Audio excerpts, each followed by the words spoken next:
CM ಭದ್ರವಾಗಿದ್ದಾರೆ, CM ಕುರ್ಚಿನೂ ಭದ್ರವಾಗಿದೆ. ಬದಲಾವಣೆ ಎಲ್ಲ BJP ಅವರು ಹೇಳ್ಕೊಂಡು ತಿಳಿಸ್ತಾ ಇರೋದು ಅಂತೇಳಿ ನವೆಂಬರ್ ಹೆಂಗ್ ಬದಲಾಗ್ತಾರೆ ಅಂತ ಸಿದ್ದರಾಮಯ್ಯ ಬದಲಾವಣೆ ಆಗ್ತದೆ ನವೆಂಬರ್ ಹೆಂಗ್ ಆಗ್ತಾರೆ ಅಂತ.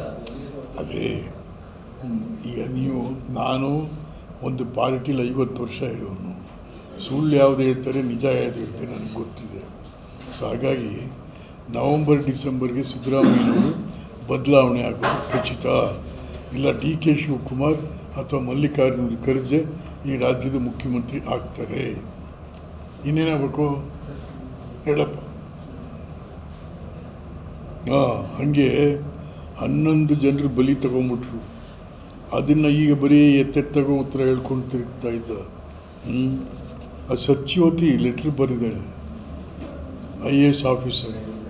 ಅದಕ್ಕೂ ಬೆಲೆ ಕೊಡಲಿಲ್ಲ, ಅದಕ್ಕೂ ಬೆಲೆ ಕೊಡಲಿಲ್ಲ. ವಿಧಾನಸೌಧದ DCP ಬರೆದಿದ್ದಾರೆ ಲೆಟ್ರು, ಅದಕ್ಕೂ ಬೆಲೆ ಕೊಡಲಿಲ್ಲ. ಸುಮ್ಮನೆ ಅವ್ರಿಗೆ ಹೆಂಗೆ ಬೇಕು ಹಂಗೆ ಮಾಡ್ಕೊಂಡು ಹೋಗಿ 11 ಜನ ಪಾಪ ಯುವಕರು ಸತ್ತೋದ್ರು. ಆಯಿತಾ, ಸಿದ್ದರಾಮಯ್ಯನವರು ನಾನೇ ಭಾಳ ಬುದ್ಧಿವಂತ, ನನಗಿಂತ ಯಾವನವನೇನ್ರಿ. ಮತ್ತು ಇವ್ರನ್ನೆಲ್ಲ ಯಾಕೆ ಮಡಿಕೊಂಡಿದ್ದೀರಿ? ಯಾರನ್ನ ಯಾವನ್ನೊಬ್ಬನ ತೆಗೆದಾಕಿದ್ರಲ್ಲಪ್ಪ ಮೊನ್ನೆ, ಗೋವಿಂದರಾಜು.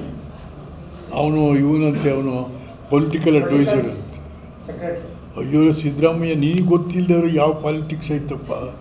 ಅದಕ್ಕೊಬ್ಬ ಅಡ್ವೈಸರ್ ಯಾಕೆ? ಈಗ ಅವನ್ನ ಯಾಕೆ ತೆಗೆದ್ರೆ ಹೇಳಿ ಮತ್ತೆ ರಾಜ್ಯಕ್ಕೆ? ಗೋವಿಂದರಾಜನ್ ಯಾತಕ್ಕೆ ತೆಗೆದಾಕ್ರಪ್ಪ ಹೇಳಿ ಮತ್ತೆ, ಹೇಳಿ ಯಾತಕ್ಕೆ ತೆಗೆದಾಕಿದ್ರಿ? ಆಯಿತಾ, ಇನ್ನೂ ಒಬ್ಬ ಅವನೇ ಪೊಲಿಟಿಕಲ್ ಸೆಕ್ರೆಟ್ರಿ, ಎಂಥವನಪ್ಪ ಅವ, ನಸೀರ್ ಅಹಮದ್ ಅಂತ. 2-3 ಜನ ಪೊಲಿಟಿಕಲ್ ಸೆಕ್ರೆಟರಿ. ಆಮೇಲೆ ಇನ್ನೊಬ್ಬ ಎಂಥವನವನು ಬಸವರಾಜ ರಾಯರೆಡ್ಡಿ, ಆರ್ಥಿಕ ಸಲಹೆಗಾರ. ಇನ್ನೊಬ್ಬ ಕಾನೂನು ಸಲಹೆಗಾರ. ಅಯ್ಯೋ ಏನ್ರಿ, ರಾಜ್ಯದ ಎಕ್ಸ್ಚೆಕ್ಕರ್ ಎಷ್ಟು ಹಾಳಾಗ್ತಾ ಇದೆ, ದುಡ್ಡು ದುಂದುವೆಚ್ಚ. ಒಬ್ಬ ಮುಖ್ಯಮಂತ್ರಿ ತನ್ನ ರಾಜ್ಯದ ಜನರ ಬೆವರಿನ ಶ್ರಮದ ದುಡಿಮೆಯಿಂದ ತುಂಬಿದಂಥ ಖಜಾನೆನ ಭಾಳ ಜತನದಿಂದ ಅದನ್ನು ಖರ್ಚು ಮಾಡಬೇಕು. ನಿಮಗೇನೂ ಇಲ್ಲ, ಏನೂ ಇಲ್ಲದೆ ಯಾವುದು ನಿಮಗೇನಂತೆ? ಯಾರೋ ದುಡ್ದವನೇ ಯಾವನೋ ಕಟ್ತವನೇ ಮಜಾ ಮಾಡ್ತಾಯಿದ್ದೀರಿ ಎಲ್ಲ. ಛೇ ಛೇ ಛೇ ಛೇ ಛೇ ಛೇ ಛೇ.